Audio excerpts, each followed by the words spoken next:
Hi everybody, this is Helen here, and I thought I'd share a couple of things I came across as I was trying to work out the confusion between Dan and myself. The first is the link between assertiveness and attractiveness. The second one, how familiarity actually breeds confusion, not understanding, and how men's brains are wired differently to women's. Now, in the 80s and 90s, a lot of research was done on the link between attractiveness and assertiveness. Turns out we find assertive people attractive and non-assertive and aggressive people less attractive. In other words, when you're moderately assertive, men find you sexy. And you can check these out in, say, the Journal of Psychology, and there's a swag of this type of research. Okay, so when he says, "What's for dinner?" and you go, "Oh, I'm not sure, what do you want?" You know, now you're putting the pressure on him to make a decision. Try this. "I'm not sure, but I'm leaning towards making pasta tonight because I have a craving for Italian."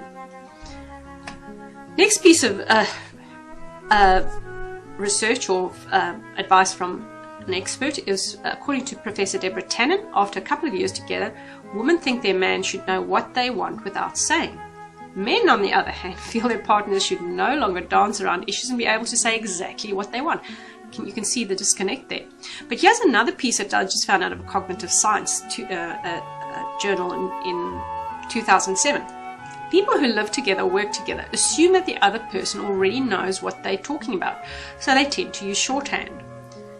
And even he doesn't really know what you're talking about, and others don't, which often just confuses the heck out of everyone involved. Okay, so for instance, when he says "what's wrong," and you say nothing, often the nothing means something's the matter, but I'm not going to tell you until you drag it out of me, or "it's fine," or whatever, which is something that most males, never mind females, can go anywhere with. But a male viewpoint is when this happens. If people are upset or you're upset, you should talk about it, but not act hurt when you say you're fine and, you know, everyone takes your word for it.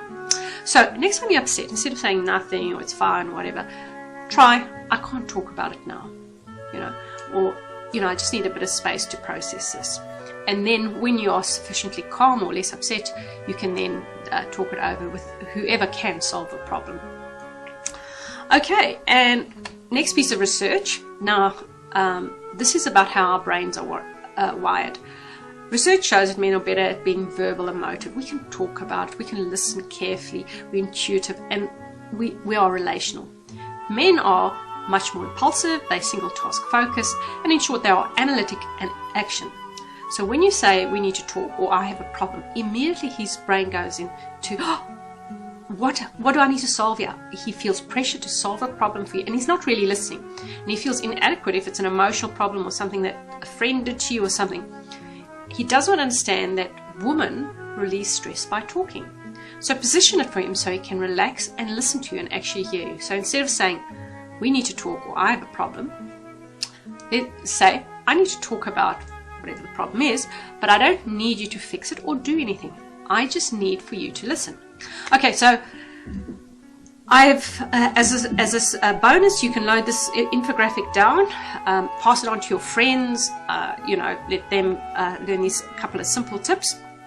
For the next video, you're going to learn this really super simple rule that you can not only improve relationships with your husband, but everybody, including teenagers who we deal with so often.